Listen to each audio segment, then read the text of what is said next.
만물의 근원 우리 하나님께 모두 나아갑시다. 구원의 반석이신 우리 주님께 기뻐 외치며 찬양합시다. 기도합니다. 여호와께 감사하고 그의 이름을 불러 아뢰며 그가 하는 일을 만민 중에 알게 할지어다. 그에게 노래하며 그를 찬양하며 그의 모든 기이한 일들을 말할지어다. 그의 거룩한 이름을 자랑하라. 여호와를 구하는 자들은 마음이 즐거울지로다. 사랑과 은혜가 풍성하신 하나님 아버지, 지난 한 주간 강하고 능한 손으로 붙잡아 주시며 저희를 생명의 길로 인도해 주심에 감사를 드립니다. 하나님만을 신뢰하며 영원토록 섬기기 위하여 저희가 마음과 정성을 다해 예배를 드립니다. 아벨의 제사처럼 온전한 번제처럼 우리가 드리는 이 예배를 기쁘게 흠양하여 주옵소서. 모든 영광을 삼위일체 하나님께 올려드리오며 우리 주님 예수 그리스도의 이름으로 기원하옵나이다. 아멘.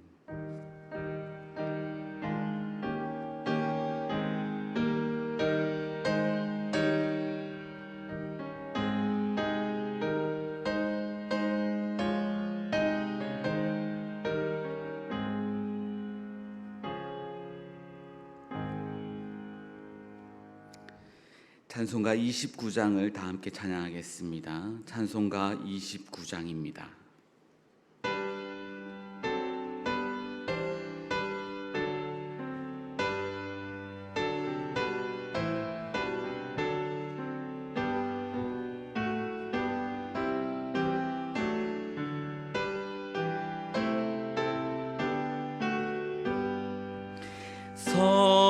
성도여 다 함께 할렐루야 아멘. 주 찬양하여라 할렐루야 아멘. 주 보좌 앞에서 택하신 은혜를 다 찬송하여라 할렐루야 아멘. 만문을 열어라 할렐루야 아멘. 온 하늘 울려라 할렐루야 인도자 되시며 친구가 되신 주, 그 사랑 끝없다 할렐루야 아멘. 주 찬양하여라 할렐루야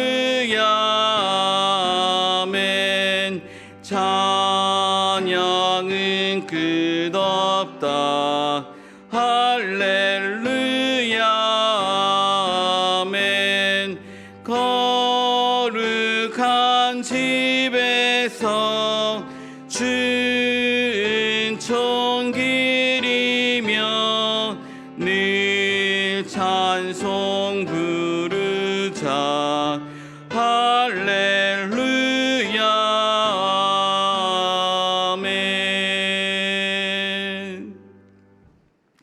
찬송가 뒤에 있는 교독문 43번 시편 99편을 교독합니다. 교독문 43번 시편 99편입니다. 여호와께서 다스리시니 만민이 떨 것이요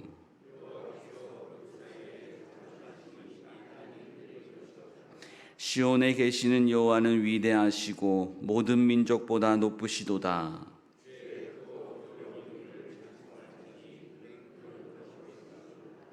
능력 있는 왕은 정의를 사랑하느니라. 주께서 공의를 견고하게 세우시고 너희는 여호와 우리 하나님을 높여 그의 발등상 앞에서 경배할지어다. 그의 제사장들 중에는 모세와 아론이 있고 그의 이름을 부르는 자들 중에는 사무엘이 있도다. 여호와께서 구름 기둥 가운데서 그들에게 말씀하시니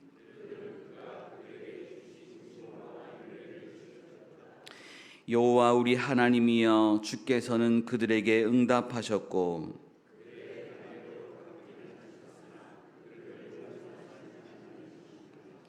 너희는 여호와 우리 하나님을 높이고 그 성산에서 예배할지어다. 아멘. 다 함께 새롭게 번역된 사도신경으로 우리의 신앙을 고백하겠습니다. 나는 전능하신 아버지 하나님 천지의 창조주를 믿습니다. 나는 그의 유일하신 아들 우리 주 예수 그리스도를 믿습니다. 그는 성령으로 잉태되어 동정녀 마리아에게서 나시고 본디오 빌라도에게 고난을 받아 십자가에 못 박혀 죽으시고 장사된 지 사흘 만에 죽은 자 가운데서 다시 살아나셨으며 하늘에 오르시어 전능하신 아버지 하나님 우편에 앉아 계시다가 거기로부터 살아있는 자와 죽은 자를 심판하러 오십니다. 나는 성령을 믿으며 거룩한 공교회와 성도의 교제와 죄를 용서받는 것과 몸의 부활과 영생을 믿습니다. 아멘.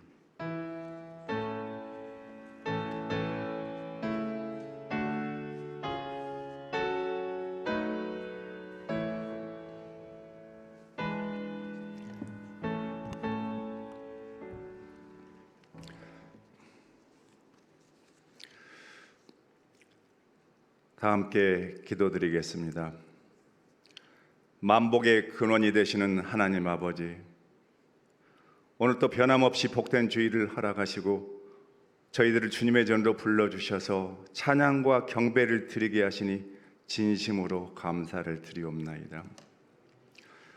먼저 이 시간 우리 모두 깨끗한 심령으로 십자가 보혈로 대속하여 주시고 자녀 삼아주신 주님의 그 크신 은혜와 사랑을 생각하며 영과 진리로 드려지는 산 예배가 될 수 있도록 주님이 인도하여 주시옵소서. 우리 교회를 사랑하여 주셔서 그동안 여러 가지 어려운 상황 가운데서도 굳건한 반석 위에 세워주시니 더더욱 감사를 드립니다.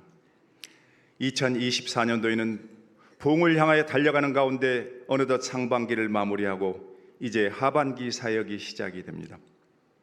교육부서 여름 사역이 준비 중에 있습니다.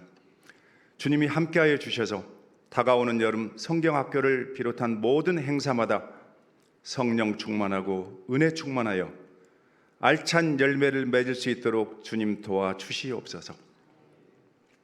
이 시간 주님께 예배하는 모든 성도들을 위하여 간구합니다. 육신의 병으로 고통받는 성도들에게 온갖 질병이 떠나가게 하시고 믿음이 실종한 성도들에게는 믿음이 회복되게 하시고 물질로 고통받는 이들에게는 흔들고 차고 넘치는 복을 내려 주시옵소서. 이 예배를 통하여 각자의 고통과 문제가 다 해결받고 기쁨을 얻으며 주의 은혜를 체험하는 시간이 되게 하여 주시옵소서. 가정마다 작은 교회가 되게 하시고 어디에서나 찬양과 기도가 넘쳐 흐르는 복된 가정 되게 하여 주시옵소서. 이를 위하여 늘 앞장서서 이끌어 가시는 우리 위임 목사님, 영육간에 강건케 하시고 영력을 7배나 더하여 주시옵소서. 이를 위하여 늘 앞장서서 이끌어 가시는 우리 목사님께 더욱더 큰 힘을 주실 줄을 믿습니다. 이 시간 말씀을 대언하실 때에도 주님의 강하신 팔로 붙들어 주셔서 생명의 말씀을 전하게 하셔 듣는 자들에겐 큰 깨달음이 있게 하시고 특별히 생활 속에서 무거운 짐을 가지고 나온 우리 성도님들 오늘 주시는 말씀과 기도를 통하여 위로받게 하시고 용기와 소망을 잃지 않도록 주님 도와주시옵소서. 오늘 또 예배를 위하여 이름도 없이 빛도 없이 수고하고 섬기는 많은 손길들 기억하여 주시고 은혜 내려 주시옵소서. 감사드리며 이 모든 말씀 예수님의 이름으로 기도드리옵나이다. 아멘.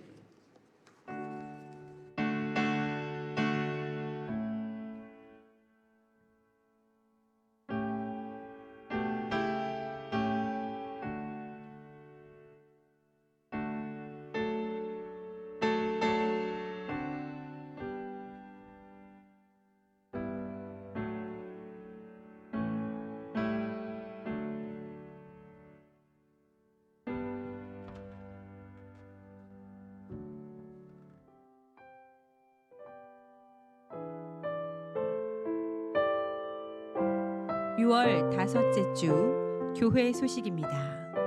오늘은 성령 강림절 후 여섯째 주일입니다. 다음 주일은 맥주 감사주일입니다.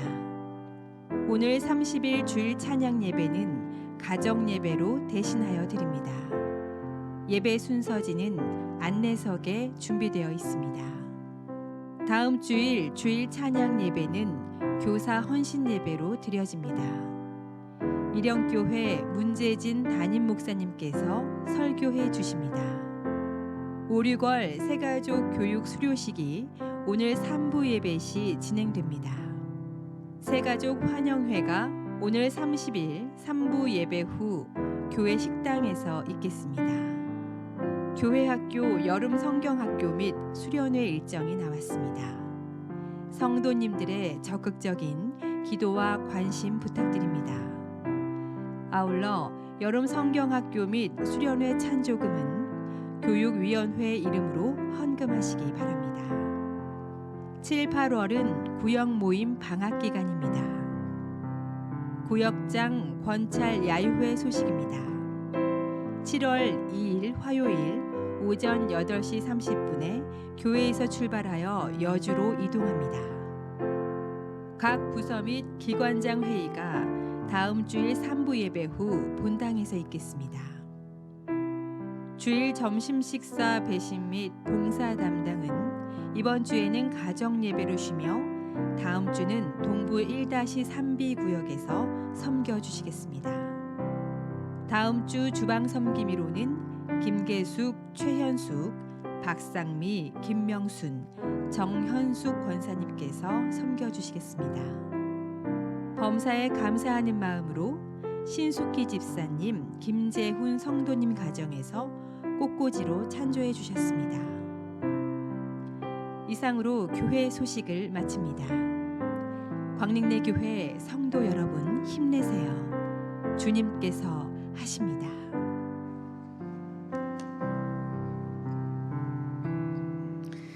찬송가 85장을 다 함께 찬양하겠습니다. 찬송가 85장입니다.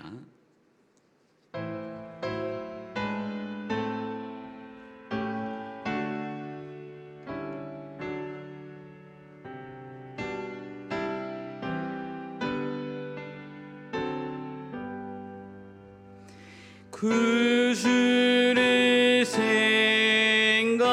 생각만 해도 이렇게 족하든 주 얼굴 배울 때야 얼마나 좋으랴. 만민의 구주 예수의 귀하신 이름은 천지에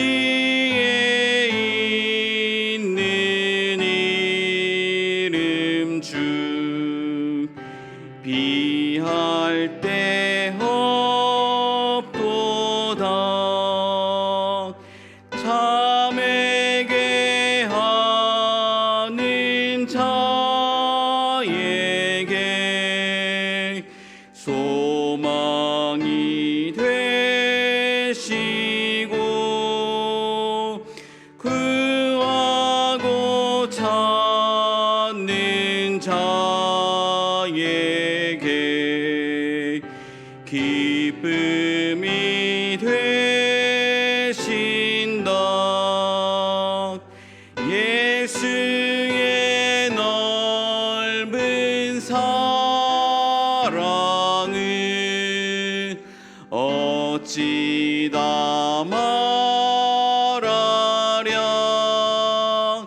주 사랑받은 사랑만 그 사랑 알도다. 사랑의 구주 예수여 내 기쁨 되시고 이제로부터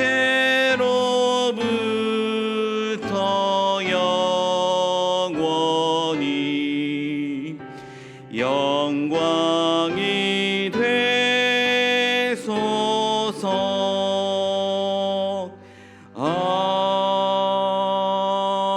아멘.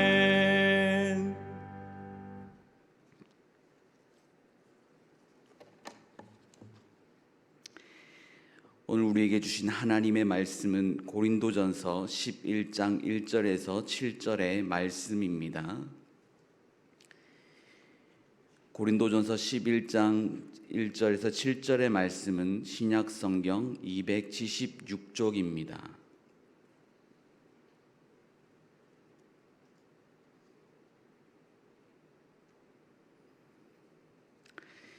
기록된 하나님의 말씀입니다.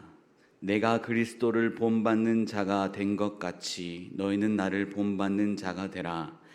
너희가 모든 일에 나를 기억하고 또 내가 너희에게 전하여 준 대로 그 전통을 너희가 지킴으로 너희를 칭찬하노라. 그러나 나는 너희가 알기를 원하노니 각 남자의 머리는 그리스도요 여자의 머리는 남자요 그리스도의 머리는 하나님이시라. 물은 남자로서 머리에 무엇을 쓰고 기도나 예언을 하는 자는 그 머리를 욕되게 하는 것이요 물은 여자로서 머리에 쓴 것을 벗고 기도나 예언을 하는 자는 그 머리를 욕되게 하는 것이니 이는 머리를 민 것과 다름이 없음이라. 만일 여자가 머리를 가리지 않거든 깎을 것이요 만일 깎거나 미는 것이 여자에게 부끄러움이 되거든 가릴지니라. 함께 읽겠습니다. 남자는 하나님의 형상과 영광이니 그 머리를 마땅히 가리지 않거니와 여자는 남자의 아멘. 기도합니다.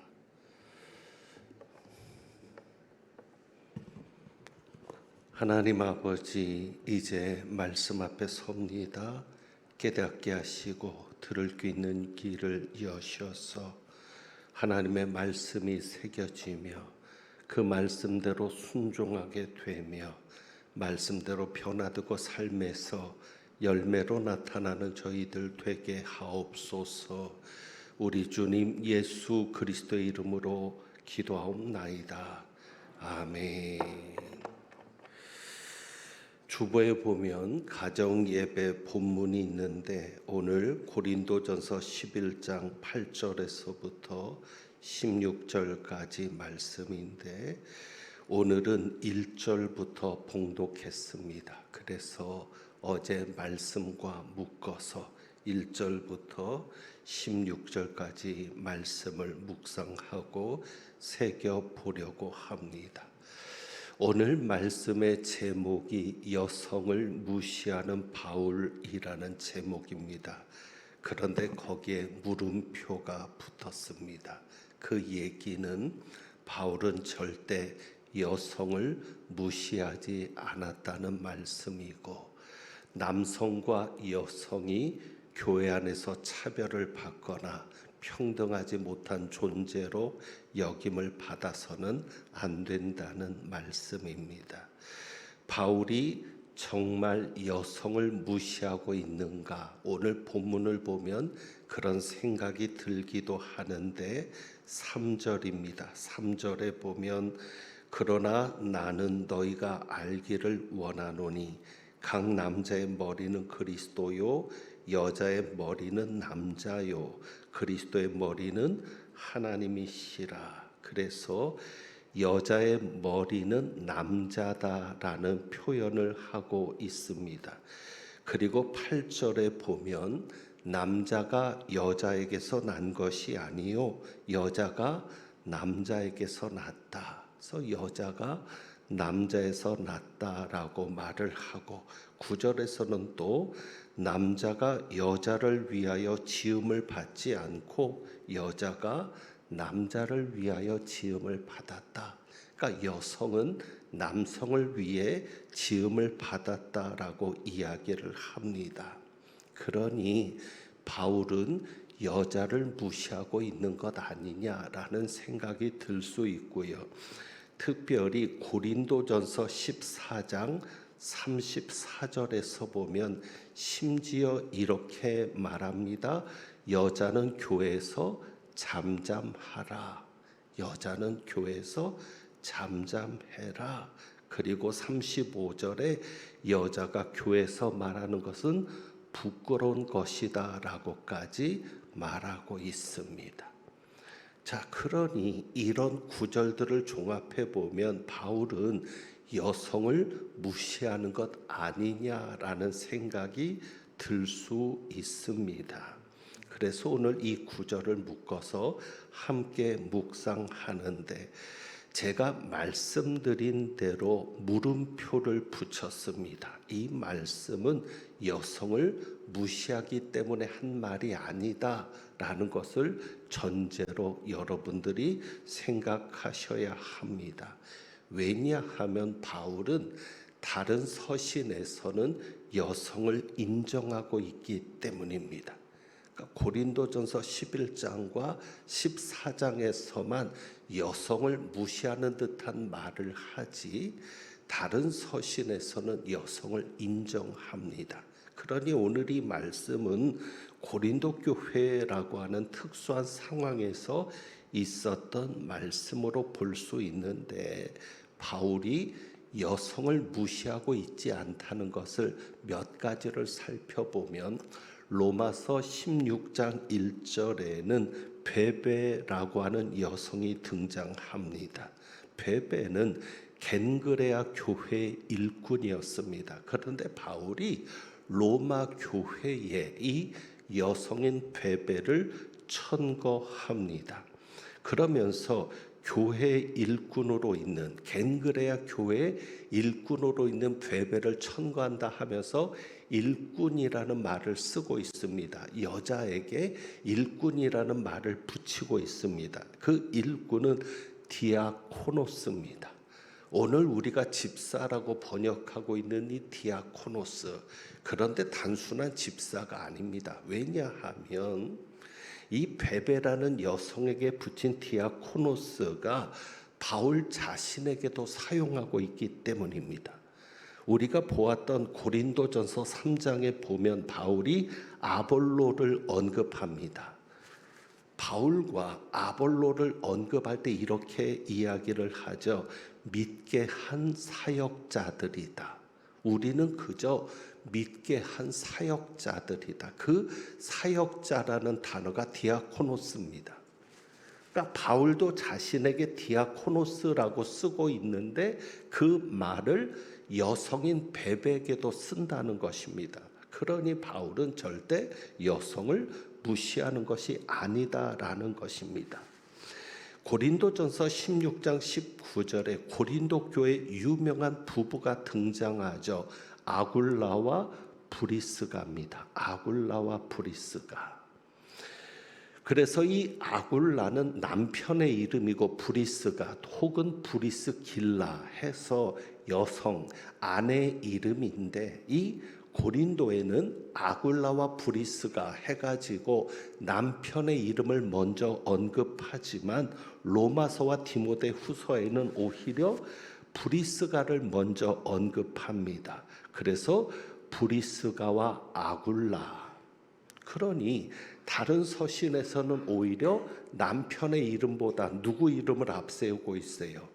아내 이름을 앞세우고 있거든요. 그런 것은 무엇을 말합니까? 바울은 절대 여성을 무시하지 않는다.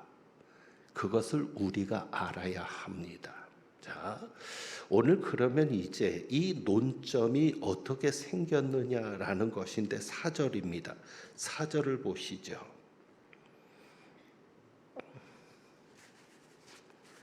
교회에서 기도할 때입니다.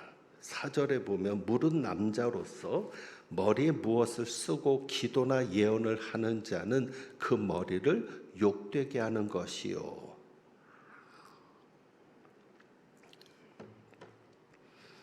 그래서 이제 그 고린도전서 12장, 13장, 14장에 걸쳐서 예언의 문제도 나오지만 교회에서 모였을 때입니다. 교회에서 모였을 때 남자가 기도나 예언을 할 때는 머리에 쓰지 말아라. 머리에 수건을 쓰지 말아라. 그것은 머리를 욕되게 하는 것이다. 그런데 여자는 반대로 5절이죠. 무릇 여자로서 머리에 쓴 것을 벗고 기도나 예언을 하는 자는 오히려 그 머리를 욕되게 하는 것이니 이는 머리를 민 것과 다름이 없음이라. 밀었다는 얘기는 삭발했다는 말입니다. 자, 남자는 머리에 무엇을 쓰고 기도나 예언을 하면 머리를 욕되게 하는 것이기 때문에 쓰지 말고 기도를 하거나 예언을 해야 된다. 반대로 여자는 머리에 무엇을 쓰지 않고 기도나 예언을 하면 머리를 욕되게 하는 것이기 때문에 어떻게 해야 된다? 머리에 쓰고 해야 된다. 그러니까 우리가 앞에서 우상의 재물 문제도 나왔지만 사도 바울이 자유를 이야기했습니다. 자유나 권리를 이야기했습니다. 그러니까 그리스도 안에서는 자유롭다는 것이죠. 그러다 보니까 어떤 자유의 분위기가 일어나냐면 머리에 무엇을 쓰는 문제가 교회 안에서 대두가 되는 겁니다. 교회에서 모였는데 남자들은 머리에 무엇을 쓰지 않고 있는데 여자들은 쓰고 있거든요.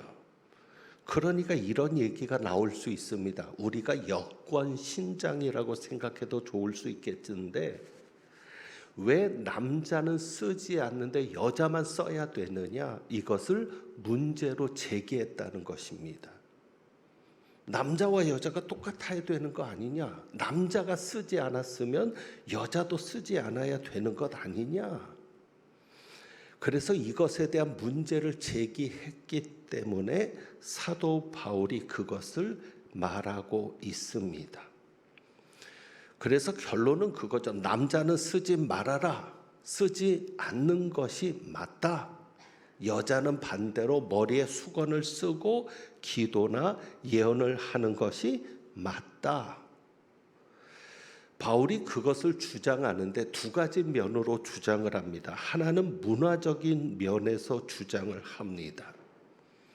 자, 고린도라고 하는 특수성, 혹은 이 고린도의 특수성이 로마에서도 로마가 다스리는 지역에서도 일반화됐을 수는 있는데 우리는 그저 고린도서니까 고린도 지역의 특수성을 봅니다. 자, 여성은 머리를 기릅니다.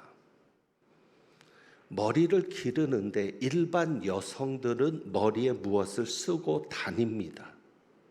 머리를 기르지만 머리에 쓰고 무엇인가를 쓰고 밖으로 나가는 것이 그 당시에 관습이었습니다. 왜냐하면 고린도에서는 그 당시 로마의 일반적인 생각이었는지 모르겠는데 연구에 따르면 고린도에서는 머리카락, 여성의 머리카락은 정욕의 대상이었습니다. 그러니까 남자들이 여성을 볼 때 무엇 때문에 자극을 받아요? 요즘도 노출이 심한 옷을 입으면 남성들이 자극을 받는다고 하죠. 마찬가지로 고린도에서는 여성들의 무엇을 보면 머리를 보면 성적인 자극이 일어난다고 합니다. 그래서 여성들은 나갈 때 어떻게 해라? 머리를 가려라. 그래서 머리를 가린 여성이 성적으로 정숙한 여성으로 인정을 받는 것이 그 당시 문화입니다. 근데 머리를 가리지 않는 여성들이 있었습니다. 그들이 누구냐? 몸을 파는 여인들입니다. 지난번에 언급한 대로 아프로디테라고 하는 여신전이 있습니다. 여신을 모시는 신전. 거기에 여사제들은 의식을 행할 때 머리를 가리지 않습니다. 그래서 머리에 무엇을 쓴 여성은 정숙한 여성이 되는 것이고, 머리에 무엇을 쓰지 않고 다니는 여성은 몸을 파는, 그 당시 여사제지만 사제가 아닙니다. 몸을 파는 여인으로 보게 됩니다. 그러니 여성이 머리에 무엇을 쓴다는 것은 무엇이에요? 나는 정숙한 여성입니다. 나는 정절을 중요하게 여기는 여성입니다라는 표시가 됩니다. 여기에 우리가 본 대로 5절에 이는 머리를 민 것과 다름이 없다. 머리를 욕되게 하는 거라는 건, 머리에 쓴 것을 벗고 다니는 것은 머리를 욕되게 하는 것인데, 이는 머리를 민 것과 다름이 없다. 그 당시 여자 노예들은 삭발을 하는 경우가 있다고 합니다. 그러니까 여자 노예들은 삭발을, 머리를 짧게 깎게 해서 노예라는 표시를 하는 거죠. 그러니까 여자가 머리를 밀었다는 것은 수치를 갖는다는 표현입니다. 그래서 6절이죠. 만일 여자가 머리를 가리지 않거든 어떻게 할 것이요? 깎을 것이요. 만일 깎거나 미는 것이 여자에게 부끄러움이 되거든 어떻게 해라? 가려라. 그러니까 사도 바울이 이 말씀을 하는 이유는 그 당시 고린도 교회의 일반적인 인식 때문입니다.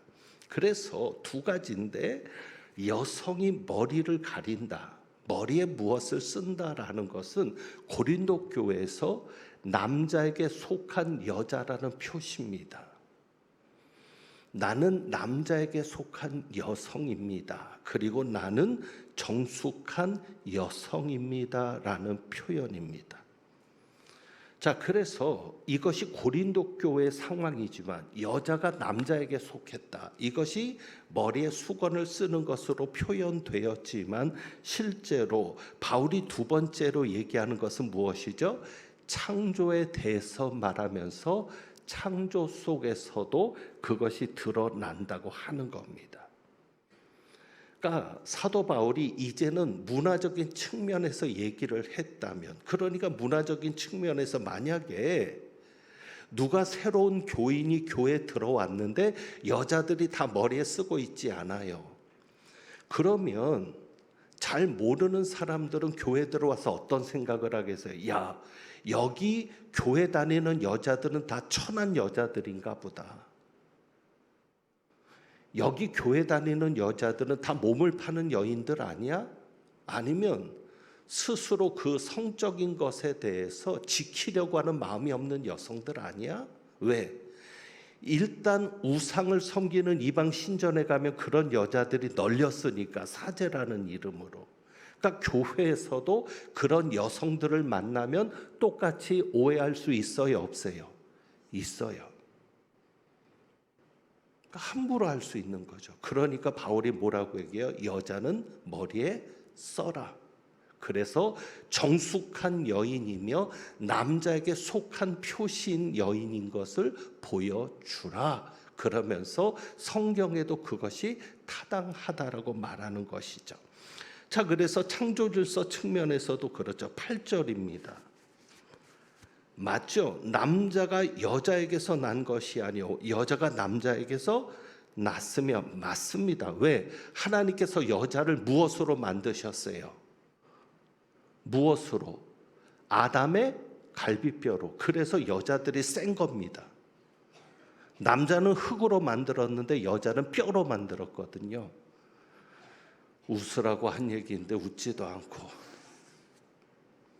그래서 여자들 함부로 건드리면 남자들이 다치는 겁니다. 흙과 뼈가 부딪히면 흙이 남아나겠어요. 그러니까 지금 바울이 창조질서 속에서 그 얘기를 하는 거예요. 여자가 남자에게서 난 것이 아니냐. 그리고 하나님께서 아담을 지어놓고는 어떻게 하셨어요? 혼자 지내는 것이 독처라고 했죠. 혼자 지내는 것이 좋지 않으니까 돕는 배필로 여성을 만드는 겁니다. 그래서 그 이야기를 하는 거죠. 9절이죠. 남자가 여자를 위하여 지음을 받지 않고 여자가 남자를 위하여 지음을 받았다. 그리고 10절은 이렇게 여러분들이 이해하시면 됩니다. 그러므로 여자는 천사들로 말미암아 권세 아래 있는 표를 그 머리 위에 둘지니라. 그러니까 여자는 권세 있는 표를, 권세 아래 있다. 내가 남자 아래 있다. 그 표를 머리에 쓰라. 그래서 그런 얘기를 한 거죠. 남자의 머리는 누구다? 그리스도고, 그리고 여자의 머리는 남자고, 그리스도의 머리는 하나님이시고. 그래서 이 질서 속에서 남자의 머리가 누구이기 때문에? 그리스도이기 때문에. 그래서 여자의 머리가 남자인 것은 결국 남자를 인정하는 것은 누구를 인정하는 것이 돼요? 그리스도를 인정하고 하나님의 권세 아래 있음을 인정하게 되는 거죠. 그런데 만약에 머리에 쓰지 않고 예배를 드리면 누가 분노한다는 거예요? 10절에 누가? 천사들이. 그 당시 유대인들에게 인식은 뭐냐면 실제로도 그럴 수 있습니다. 하나님 앞에 예배하는 자리에는 누가 있다? 천사들이 있다라는 겁니다. 그런데 그 천사들이 하나님의 권위를 더럽히거나 하나님의 질서를 더럽히면 분노한다는 거죠. 그래서 천사들로 말미암아라는 것은 천사들을 분노하게 하지 않기 위해서 하나님의 창조 질서 속에 하나님 아래 있는 그리스도, 그리스도 아래 있는 남자, 남자 아래 있는 여자, 이 질서 속에 그 권세를 인정하는 표로 머리에 쓰라고 이야기를 하는 겁니다. 남자가 머리에 쓰지 말아야 되는 것은 7절이죠. 남자는 누구의? 하나님의 형상과 영광이니. 그래서 남자가 위에 있다는 겁니다.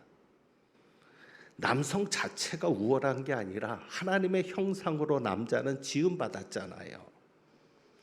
그래서 남자는 하나님의 형상과 영광이기 때문에 여자 위에 있게 되는 거고, 그래서 여자는 남자를 통해서 하나님 앞에 영광을 돌리게 되는 것인데, 자, 여기에서 이제 그렇기 때문에 남자는 머리에 무엇을 쓰지 말라는 것이죠. 남자가 머리에 쓰면은 뭐예요?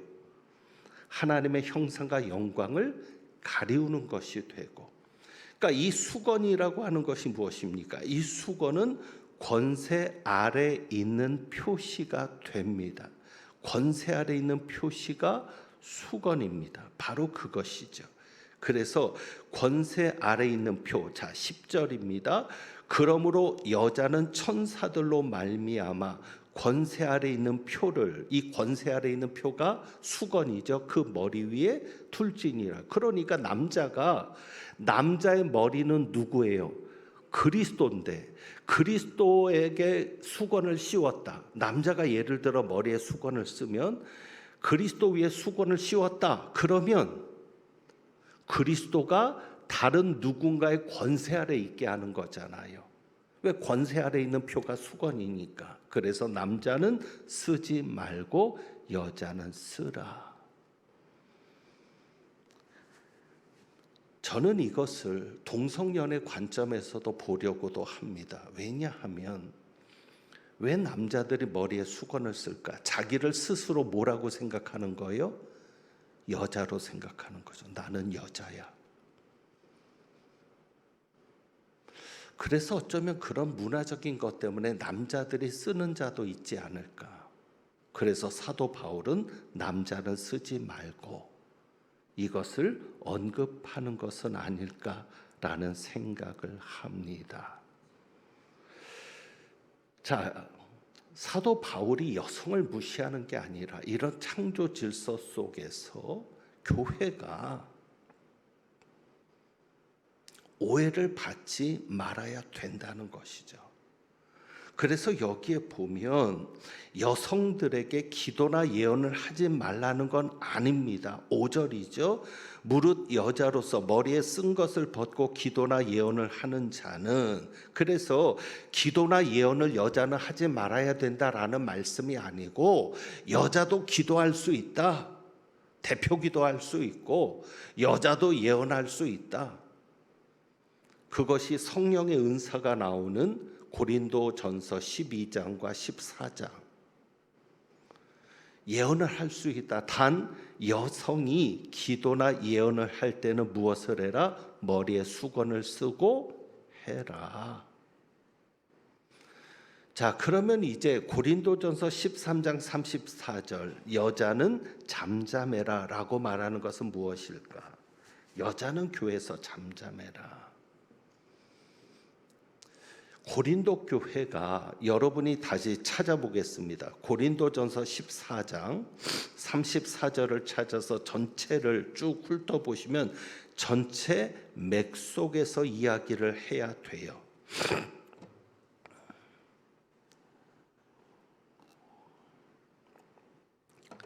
예언에 대해서, 교회 덕을 세우는 예언에 대해서 말씀하면서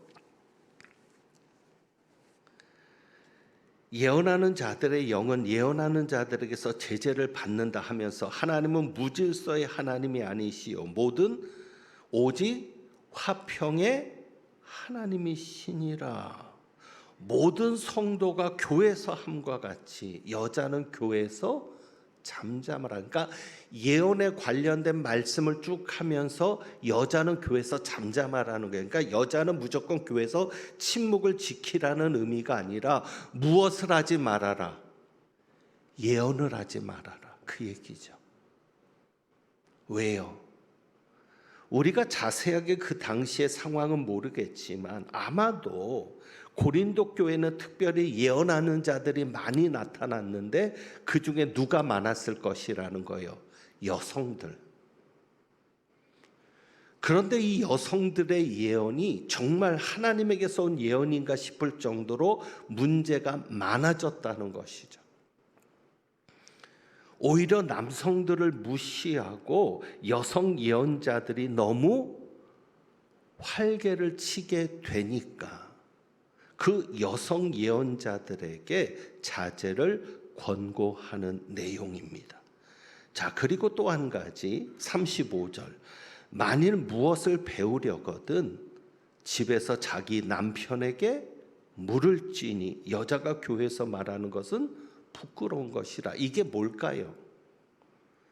만일 무엇을 배우려거든 누구에게 물어라. 교회에서는 말하지 말고 누구에게 가서 물어라.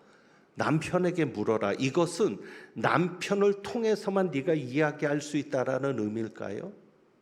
여러분 혹시 그런 건 아닐까요? 이건 단순하게 제가 만들어낸 상황인데 교회 갔더니 마음에 드는 남자가 있는 거예요. 그래서 그 남자에게 배우고 싶은 마음으로 질문을 하는 거죠. 질문을 통해서 남자와 가까워지고 무엇인가 그런 질문하는 과정 속에서 유익이 되지 못한 일들이 벌어지니까 너희가 정말 배우고 싶으면 누구에게 물어라? 집에 가서 남편에게 물어라. 정리하면 그렇습니다. 절대 바울이 여성을 무시해서 하는 이야기가 아니라 하나님은 무슨 하나님의 질서의 하나님, 화평의 하나님. 그래서 이 여성들의 그런 돌출 행동이 교회 안에 어려움을 주니까 바울이 그것에 관련해서 전한 말씀이다라고 우리는 정리할 수 있습니다. 그래서 여러분들이 오늘 두 가지를 보셔야 합니다. 어떤 행동에 대해서 혹은 어떤 일에 대해서 내가 기준을 정할 때 두 가지입니다. 오늘 읽은 말씀 11장 1절이요. 11장 1절. 내가 그리스도를 본받는 자가 된 것 같이 너희는 나를 본받는 자가 되라. 사도 바울이 자기를 본받는 자가 되라고 합니다. 어떤 면에서? 33절이죠. 10장 33절. 유대인에게 헬라인에게는 하나님의 교회나 나는 무엇이 되지 않았다. 걸림돌이 되지 않았다. 나는 절대 교회에서 걸림돌이 되지 않았다. 그러니까 여성들이 전도에 혹은 여성들이 교회 질서에 걸림돌이 되니까 그것을 이야기하는 것인데 나는 걸림돌이 되지 않았다. 그러면서 33절에 말하죠. 나와 같이. 그러니까 바울이 한 게 뭐예요? 모든 사람을 기쁘게 했다는 거죠. 자신의 유익을 구하지 않고 많은 사람의 유익을 구해서, 바울이 그렇게 한 목적이 뭐예요? 나를 기쁘게 하지 않고 다른 사람들을 기쁘게 하고 다른 사람의 유익을 위해서 그렇게 애쓴 이유가 뭐예요? 구원받게 하려고. 그걸 지금 이야기하는 거죠. 그래서 너희는 나를 본받는 자가 되라. 그러면서 이제 고린도교에 일어났던 여성의 문제를 이야기하는 것인데, 그러니까 여러분 두 가지로 생각하시면 됩니다. 하나는 과연 이것이 다른 사람에게 유익이 될 것인가? 여러분이 교회에서 어떤 행동을 결정할 때 나의 유익이 아니에요. 나의 유익을 구하지 않아도 나의 유익은 누가 책임져 주세요? 하나님이 책임져 주세요. 여러분을 위해서 살지 않아도 하나님이 여러분을 책임져 주신다고요. 그러니 우리가 말씀을 따라 사는 제자라면 사도 바울의 말처럼 행동의 기준은 명확하죠. 이것이 그 사람에게 유익이 되느냐, 이것이 교회의 유익이 되느냐, 이거면 되고, 또 한 가지는 뭐예요? 창조 질서 속에 하나님이 이렇게 창조하셨는데 율법에도 말씀하시고 하나님의 말씀으로도 기준을 삼으시는데 하나님이 역사하시는 관점에서 이것이 맞느냐? 그래서 여러분이 오늘 말씀을 정리하면서 이 두 가지를 기억하시면 좋겠습니다. 내 유익이 아닌 교회의 유익, 다른 사람의 유익이 기준이 되길 바라고, 사도 바울이 창조를 가지고 이야기하는 것처럼 하나님께서 우리를 창조하셨는데 그 하나님의 역사 속에 정말 이 기준이 맞는가? 그것이 맞아야 누가 역사한 겁니까? 하나님이 역사한 거니까. 여러분이 그 기준으로 정리하시면 좋겠습니다. 그런 관점에서 오늘 우리가 기적의 하나님이란 찬양을 부르게 되는데, 거기 보면 주보에 이런 글을 제가 실었습니다. 1부 때는 저희가 성도의 교제를 따로 나누지 않습니다. 워낙 멀리 떨어져 있어서 사실 교제의 의미가 없고요. 그래서 그냥 1부 때는 하지 않지만 2부, 3부 때는 인사를 합니다. 성도의 교제에 보면 당신의 하루는 기적입니다 라고 하는 인사를 했거든요. 그게 왜 그런가? 바로 그 의미가 여러분 주보에 실어드렸습니다. 오늘 헌금자 명단은 그래서 별지로 준비했으니까 헌금하신 분들은 별지로 확인을 해 주시면 좋겠고요. 언더우드의 기도 낙서장으로 알려져 있는 그 내용 속에서 언더우드가 이렇게 기도했다는 겁니다. 그러니까 왜 우리의 하루가 기적이냐? 여러분 이런 얘기 알죠? 오늘 우리가 살아가는 하루는 어제 세상을 떠난 사람이 그렇게 살고 싶어 했던 하루다. 여러분 그 의미 알죠? 사실 우리가 언제 세상을 떠날지 모르잖아요. 그러니까 오늘 지금 우리는 그냥 아무 생각 없이 눈을 떴으니까 산다고 생각하는데, 어제 세상을 떠난 사람은 그렇게 간절하게 바랬던 하루가 오늘이거든요. 그러니까 그런 관점에서 보면 하루하루가 기적인 거죠. 하나님이 우리에게 역사하시는 기적인 거죠. 그래서 그런 관점으로, 그러니까 여러분들이 어떤 일을 판단할 때 하나님의 역사의 기준으로 판단해 보세요. 그러면 범사에 감사할 수 있게 되는 거죠. 자, 그래서 우리 한번 이거를 읽고 기적의 하나님을 같이 찬양하겠습니다. 누군가는 지금 그렇게 기도를 합니다. 같이 한번 읽어보겠습니다. 시작. 걸을 수만 있다면 더 큰 복은 바라지 않겠습니다. 누군가는 지금 그렇게 기도를 합니다. 설 수만 있다면 더 큰 복은 바라지 않겠습니다. 누군가는 지금 그렇게 기도를 합니다. 들을 수만 있다면 더 큰 복은 바라지 않겠습니다. 누군가는 지금 그렇게 기도를 합니다. 말할 수만 있다면 더 큰 복은 바라지 않겠습니다. 누군가는 지금 그렇게 기도를 합니다. 볼 수만 있다면 더 큰 복은 바라지 않겠습니다. 누군가는 지금 그렇게 기도를 합니다. 살 수만 있다면 더 큰 복은 바라지 않겠습니다. 누군가는 지금 그렇게 기도를 합니다. 놀랍게도 누군가의 간절한 소원을 나는 다 이루고 살았습니다. 놀랍게도 누군가가 간절히 기다리는 기적이 내게는 날마다 일어나고 있었습니다. 부자 되지 못해도 빼어난 외모 아니어도 지혜롭지 못해도 내 삶에 날마다 감사하겠습니다. 날마다 누군가의 소원을 이루고 날마다 기적이 일어나는 나의 하루를, 나의 삶을 사랑하겠습니다. 사랑합니다. 내 삶, 내 인생, 나 어떻게 해야 행복하는지 고민하지 않겠습니다. 내가 얼마나 행복한 사람인지 날마다 깨닫겠습니다. 나의 하루는 기적입니다.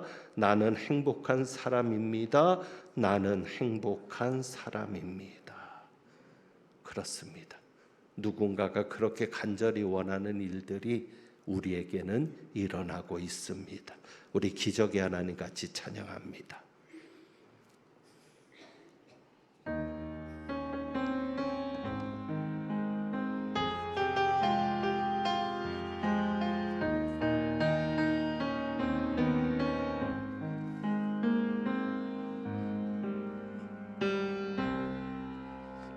그 어느 날 새가 그물에 걸린 같이 내 삶 속에 덧짐했네. 몸부림쳤지만 허우적거렸지만 나는 약한 자였었네. 내 영혼아 내가 어찌하여 낭망하며 불안하여 하는고. 너는 하나님을 바라라. 그 얼굴의 도심을 인하여 내가 오히려 찬송하리라. 나의 좋으신 주님, 태양을 멈추며 혈루증을 고쳤던 주님, 기적의 하나님, 능력의 하나님, 그는 나를 고쳐주셨네. 그 어느 날 아무 예고도 없이 내 삶 속에 슬픔이 임했네. 원인을 찾으려 애써 봤지만 나는 무력한 자였네. 내 영혼아 내가 어찌하여 낭망하며 불안하여 하는고. 너는 하나님을 바라라. 그 얼굴의 도심을 인하여 내가 오히려 찬송하리라. 나의 좋으신 주님, 죽은 자를 살리며 모든 병을 고쳤던 주님, 기적의 하나님, 능력의 하나님, 그는 나를 고쳐주셨네. 내 영혼아 내가 어찌하여 내 영혼아 내가 어찌하여 낭망하며 불안하여 하는고. 너는 하나님을 바라라. 그 얼굴의 도심을 인하여 내가 오히려 찬송하리라. 나의 좋으신 주님, 죽은 자를 살리며 모든 병을 고쳤던 주님, 기적의 하나님, 능력의 하나님, 그는 나를 고쳐주셨네. 기도합니다. 하나님 아버지, 하나님의 말씀의 기준과 하나님의 관점에서 보면 무엇이든 이해되지 않는 것도 믿어지고 설명되지 않는 것도 받아들일 수 있는데, 하나님이 함께 하시는 우리의 삶이 날마다 일어나는 기적의 삶인 것을 인정하고 하나님께서 이끄시고 하나님께서 함께 하시는 귀한 삶으로 인도받게 하옵소서. 그래서 우리의 삶이 누군가에게 걸림돌이 아니라, 거치는 자가 아니라 다른 이들을 기쁘게 하고 유익되게 하는, 그래서 우리의 삶에는 주님만이 우리의 기쁨이 되시는 그런 복 있는 삶이 되게 하여 주옵소서. 오늘도 주님 앞에 귀한 예물을 드립니다. 예물 드린 귀한 가정마다 하나님이 놀랍도록 행하시는 기적을 경험하는 삶이 되게 하여 주옵시고, 이 물질이 쓰여지는 곳에도 영혼을 구원함에 이르는 역사들이 나타나게 하여 주옵소서. 하나님은 내게 복을 주시고 너를 지키시기를 원하며, 하나님은 그의 얼굴을 내게 비추사 은혜 베푸시기를 원하며, 하나님은 그 얼굴을 내게로 향하여 드사 평강 주시기를 원하노라. 오늘도 교회 유익을 생각하고 다른 이들의 기쁨을 생각해서 거치는 자가 아닌, 걸림돌이 아닌 디딤돌이 되기를 소망하며 주님이 주시는 뜻 가운데 행하기를 사모하고 나가는 주님의 귀한 백성들 위에 우리 구주 예수 그리스도의 은혜와 아버지 하나님의 사랑과 성령님의 교통하시며 충만하게 하심이 이제부터 영원까지 함께 하시기를 축원하옵나이다. 아멘.